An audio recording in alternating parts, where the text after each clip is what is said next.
नमस्कार, आप सभी का न्यूज 24 के फेसबुक पेज और यूट्यूब चैनल पर बहुत बहुत स्वागत है। आपके साथ मैं हूं सऊद मोहम्मद खालिद और इस वक्त मेरे साथ मौजूद हैं मेरे वरिष्ठ सहयोगी और न्यूज 24 के पॉलिटिकल एडिटर रमन कुमार। मैं और रमन आपका बहुत स्वागत है बातचीत में। और दर्शकों को जल्दी से बता दें कि बात दरअसल हम चीन की चालबाजियों की करने जा रहे हैं, क्योंकि आप सभी को पता है कि चीन लगातार किस तरीके से गलवान की जो स्थिति फरवरी के बाद से देखने को मिली है, उसके बाद से ही अपनी हरकतों से बाज नहीं आ रहा है। भारत ने राफेल विमान अपने वायुसेना के बेड़े में शामिल कर दिए, उसको हर बार कूटनीतिक स्तर पर जवाब दिया, कई स्तर की बातचीत हुई। यह लग रहा था कि चीन कम से कम अपनी हिमाकतों से बाज आएगा, लेकिन 29 और 30 अगस्त की रात में पेंगोंग सो लेक में एक बार फिर से कुछ ऐसा हुआ जिसने कम से कम एक बार फिर से यह सोचने पर मजबूर कर दिया कि क्या चीन पर रत्ती भर भी भरोसा कर सकते हैं। इसी पर जरा बात करते हैं। हमारे साथ रमन मेरे साथ जुड़े हुए हैं। रमन, सबसे पहले तो हम अभी ये समझेंगे कि 29 और 30 अगस्त की रात में दरअसल हुआ क्या, क्योंकि कई जो दर्शक हमारे साथ जुड़ रहे हैं उन्हें अभी ये नहीं पता कि ताजा डेवलपमेंट क्या है। तो जरा अगर हम संक्षेप में उस पर बात कर लें। देखिए, पेंगोंग झील का जिसका जिक्र आपने किया, वहां पे ये घटना हुई। पेंगोंग झील सामरिक दृष्टि से भारत और चीन दोनों के लिए काफी महत्वपूर्ण है और इसमें से 2/3 झील पे, पेंगोंग झील पे चीन का कब्जा है, 1/3 पे भारत का कब्जा है। लेकिन चीन चाहता है कि जो 1/3 भूभाग या 1/3 पेंगोंग झील भारत के कब्जे में है वो उनके कब्जे में आ जाए। इसलिए कि गलवान घाटी में जो हिंसक झड़प हुई, भले ही बार बार ये कहा जाता है कि हथियार का इस्तेमाल नहीं हुआ, लेकिन बिना हथियार के इस्तेमाल के बाद भी अगर 20 जवान भारत के शहीद हो रहे हैं तो आप समझ सकते हैं कि किस लेवल तक चीन खूनी झड़प एक तरह से झड़प ने अंजाम दिया, चीन ने अंजाम दिया इस घटना के सामने आने के बाद। हालांकि हमने भी करारा जवाब दिया था, चीन जितना भी झूठ बोले। कुछ फोटोग्राफ्स आ रहे हैं और आज के जो फोटोग्राफ्स ताजा डेवलपमेंट है उसमें तो तकरीबन 80 जवान के मारे जाने की बात कुछ हद तक आ रही, कुछ रिपोर्ट्स में कही जा रही है। सरकार ने अब तक इस बात को स्वीकार नहीं किया था, लेकिन जो तस्वीरें आ रही है उन तस्वीरों के सामने आने के बाद जो प्रधानमंत्री ने ये बात कही थी कि हमारे सैनिक मारते मारते मरे हैं, वो बात बिल्कुल सही साबित हुई। अब आज की घटना का जिक्र करें, आज विदेश मंत्रालय की, माफ कीजिएगा, डिफेंस मिनिस्ट्री की तरफ से रिलीज जारी करके ये बात कही गई कि 29 और 30 के दौरान चीन कि सेना ने भारतीय सीमा में प्रवेश करने की कोशिश की और भारतीय सीमा में जो तैनात थे हमारे जवान, उन्होंने पुरजोर उसका विरोध किया और फिर चीन के सैनिकों को पीछे हटना पड़ा। सवाल यहाँ पे खड़ा ये होता है कि चीन लगातार इतने दौर की बातचीत, NSA लेवल की बातचीत, विदेश मंत्रालय ने बातचीत की, मेजर नरवणे स्तर की बातचीत कई बार हुई, दौर की बातचीत के बाद भी अगर चीन की मंशा ये है कि जो पूरा इलाका है, जो पूरा सीमा विस्तारवादी, अंडमान निकोबार के आसपास या कहीं सिलीगुड़ी के आसपास या अरुणाचल की सीमा के आसपास, तो प्रधानमंत्री ने जो विस्तारवादी योजना कही थी, चीन की विस्तारवादी योजना, वो बहुत खतरनाक है। चीन के लिए भी खतरनाक है और भारत के लिए भी खतरनाक है। भारत को चूंकि रक्षात्मक दृष्टि से रणनीति अपनानी पड़ती है, उसी हिसाब से सैनिकों को डिप्लॉयमेंट करना पड़ता है। इन सब के बीच एक चीज और, ऐसा नहीं है कि चीन के 2-4 सैनिक जो हैं वो LAC क्रॉस करने की उस पेंगोंग झील से कोशिश कर रहे थे। जो खबरें आ रही हैं, जो रिलीज है और जो डिटेल्स आ रही हैं, तकरीबन 500 सैनिकों का बेड़ा था। ये अगर इस तादाद को देखें तो ये कितना ज्यादा चिंताजनक हो जाती है। देखिए, वो जो इलाका है वो इलाका बहुत बड़ा इलाका है। 2/3 पेंगोंग झील पे अगर चीन का कब्जा है तो उसे उसकी रक्षा करने के लिए उसी तादाद में सेना का डिप्लॉयमेंट करना पड़ता है। ठीक उसी तरीके से भारत को भी रक्षात्मक भूमिका अपनानी पड़ती है, लेकिन चीन लगातार कोशिश ये करता है कि वो थोड़ा भी अब भारतीय सीमा में प्रवेश करके भारतीय सीमा को अपने कब्जे में कर ले। ये चीन की लगातार कोशिश रही है, लेकिन जो जानकारी मिली है कि आर्मी इस बात से काफी नाराज है और आर्मी चाहता है कि चीन की सेना को पुरजोर तरीके से जवाब दिया जाए, जो कि जवाब हमेशा दिया भी जाता रहा है, लेकिन पूरी रणनीति के तहत। लेकिन भारत सरकार की लगातार ये कोशिश रही है कि भारत सरकार ये चाहती है कि अगर इस मौके पर जब कोरोना काल है, अर्थव्यवस्था बहुत ज़्यादा सही नहीं है, ऐसे समय में भारत और चीन के बीच युद्ध हो जाए और ज़्यादा दिक्कतों का सामना करना पड़ सकता है। इसीलिए भारत सरकार चाह रही है कि बातचीत के जरिए इस समस्या का समाधान हम करें। आपने बातचीत की बात की, अब अभी आपने खुद जिक्र किया कि कितने लेवल की बातचीत हुई है। मेजर जनरल लेवल की बातचीत जब गलवान का इशू हुआ उसके बाद से हुई, उसके बाद एनएसए लेवल की बातचीत हुई, डिफेंस मिनिस्ट्री के लेवल की बातचीत हुई, विदेश मंत्रालय लेवल की। लेकिन उसके बावजूद चीन जो है वो अपनी फितरत से बाज नहीं आ रहा, क्योंकि देखिए इन बातचीत में इसके नतीजे भी निकले, सहमति भी बनी। यह भी बात आई कि जो पुरानी स्थिति है गलवान के पहले से, जब ये सीमा विवाद हुआ उससे पहले की जो पुरानी स्थिति है उस पर दोनों देशों की सेनाएं वापस चली जाएंगी। हमारी सेना अपनी पुरानी स्थिति पर है, लेकिन अब हम अगर गलवान की बात करें, पेट्रोलिंग पॉइंट 14, तो उससे बहुत ज्यादा पीछे नहीं गई है चीनी सेना। 2 किलोमीटर पीछे गई थी, उसके बाद से उसका मूवमेंट नहीं हुआ। वहीं अगर पेंगोंग त्सो की बात करें तो वहां पर भी फिंगर 4 से लेकर के फिंगर 8 तक की जो स्थिति थी वो 4 से 8 तक एक विवादित क्षेत्र है, लेकिन हमारी सेनाएं भले वो दुर्गम एरिया है और वहां से पैदल ही जाती थी, लेकिन वो पेट्रोलिंग 8 तक भी करती थी। लेकिन आज की डेट में चीनी सेना 4 तक भी पहुंच रही थी और उसके बाद वो कुछ पीछे हटी, लेकिन अभी भी पुरानी स्थिति पर आई नहीं। कई बार बैठकों में सहमति बनने के बाद न वो पुरानी स्थिति पर जा रहा है और दूसरी तरफ भारी तादाद में अपने सैनिकों को एलएसी के पार भेज रहा है। चीन क्या सीधे सीधे जंग के लिए भारत को उकसा रहा है?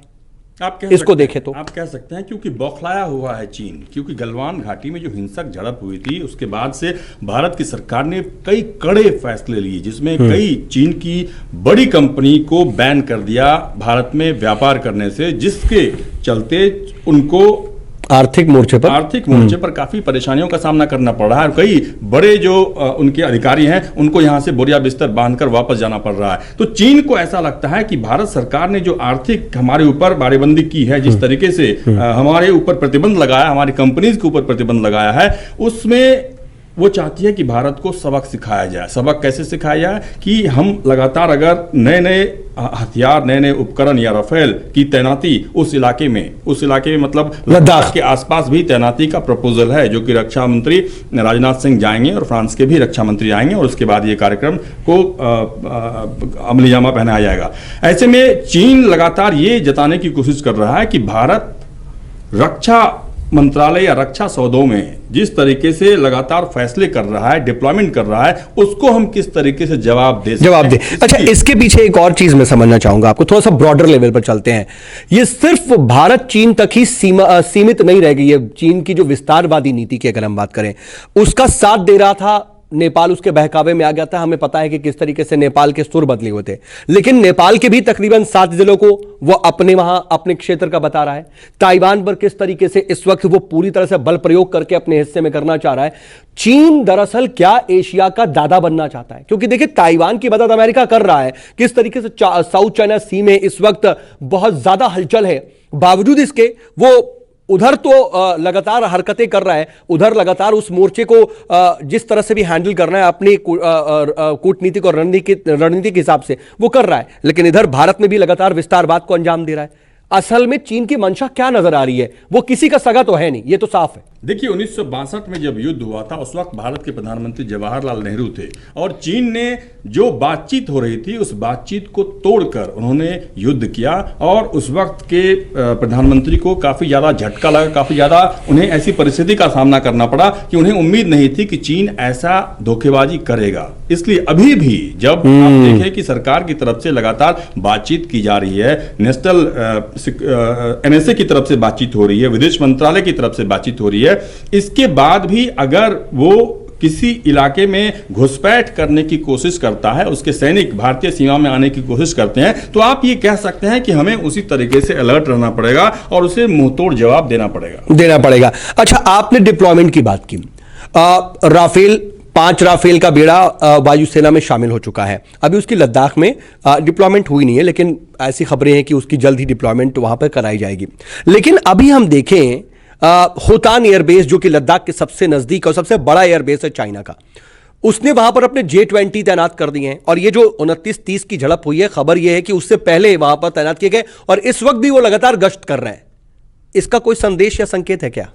देखिए, एक चीज मैं बताना चाहूंगा कि चीन की रणनीति काफ़ी पहले से इम्प्लीमेंट हो रही है। वो जो पूरा इलाका है जो भारत की सीमा से लगा हुआ है और सामरिक दृष्टिकोण से काफ़ी महत्वपूर्ण है, उन इलाकों में उसने चौड़ी सड़क बना के रखी है ताकि हथियार की आवाजाही या कुछ भी अगर उसे मूवमेंट करना हो तो उसे कोई दिक्कत नहीं हो, कम समय में वो मूव कर सकता है। इसी पेंगोंग के इलाके में इसमें कहीं सीपैक भी आता है क्या? जी, कह सकते हैं कि सीपैक भी आता है, क्योंकि ये इस पूरे इलाके में चीन ने जिस तरीके से सोच समझकर कि अगर ऐसी परिस्थिति आती है और उस परिस्थिति के लिए वो तैयार भी रहता है, वो लगातार वो खुद ही प्रोएक्टिव है, वो लगातार कोशिश करता है कि कहां पे भारतीय सैनिक नहीं हो उस इलाके में हम घुस जाएं। अच्छा, जल्दी से मैं, क्योंकि समय कम है इसलिए लास्ट 2 सवाल मैं जल्दी से पूछना चाहूंगा। एक तो ये कि चीन की जो स्थिति अभी नजर आ रही है, भारत सरकार को उसका कैसे जवाब देना चाहिए? देखिए, अब करते करते 6 महीने से ज्यादा का वक्त गुजर रहा है, यह गतिरोध बना हुआ है, वहां पर झड़प की स्थिति है, कभी भी कुछ भी हो सकता है, जंग जैसे हालात हैं, अगर ये कहें तो शायद गलत नहीं होगा। प्रधानमंत्री ने भी, देखिए देश में भी कितना बड़ा राजनीतिक मुद्दा है, क्योंकि बार बार विपक्ष सरकार को घेर रहा है, क्योंकि प्रधानमंत्री ने साफ तौर पर कहा था कि 1 इंच जमीन भी नहीं ली गई, लेकिन बाद में कुछ सैटेलाइट इमेजेस आई और अभी भी सैटेलाइट इमेजेस आ रही हैं उसकी गतिविधियों की। हमें क्या और प्रोएक्टिव होना पड़ेगा, ये एक सवाल है जो शायद हर किसी के मन में है कि हम डिफेंसिव मोड क्या अब छोड़ दें, क्या हमें अब आक्रामक होना पड़ेगा? बिल्कुल होना पड़ेगा। और देश में जो एक लोगों के बीच में भावना उत्पन्न हो रही है, चाहे राजनीतिक दलों के बीच में भी हो रही है, कि पाकिस्तान के बाद पाकिस्तान और चीन दोनों मिलकर एक ऐसी रणनीति बना रहे हैं कि भारत को किस तरीके से हम परेशान कर सकते हैं। ऐसे में भारत सरकार को अपने आर्मी से बातचीत करके ऐसी रणनीति बनानी पड़ेगी कि चीन को अपनी सीमा को बचाना पड़े, भारत को अपनी सीमा को बचाने की लगातार कोशिश नहीं करनी पड़े।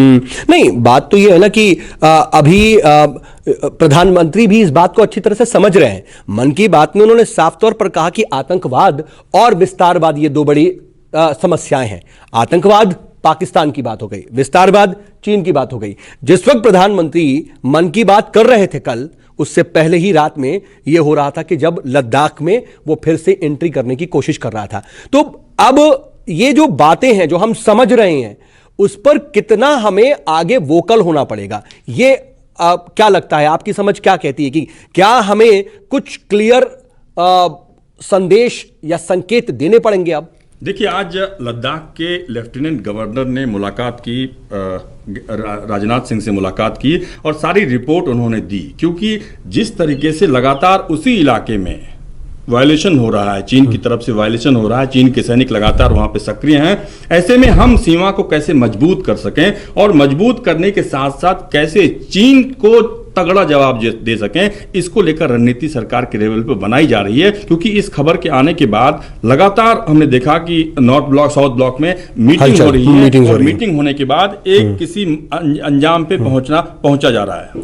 चलिए, ये तमाम चीजें तो हैं, लेकिन हम उम्मीद करते हैं कि हमसे बेहतर तरीके से इस वक्त डेफिनेटली हम अभी बात कर रहे हैं, लेकिन बहुत कूटनीतिक स्तर पे किस तरीके से प्रयास किए जा सकते हैं, किस तरीके से चीन को एक संदेश दिया जा सकता है, कैसे हम प्रोएक्टिव हो सकते हैं, इन सब पर जाहिर सी बात है गहन चिंतन मनन हो रहा होगा। बहरहाल अभी तो कम से कम इतना है कि चीन पर कम से कम इन चीजों को देख करके रत्ती भर भी शायद अब बातचीत का भी भरोसा नहीं करना चाहिए।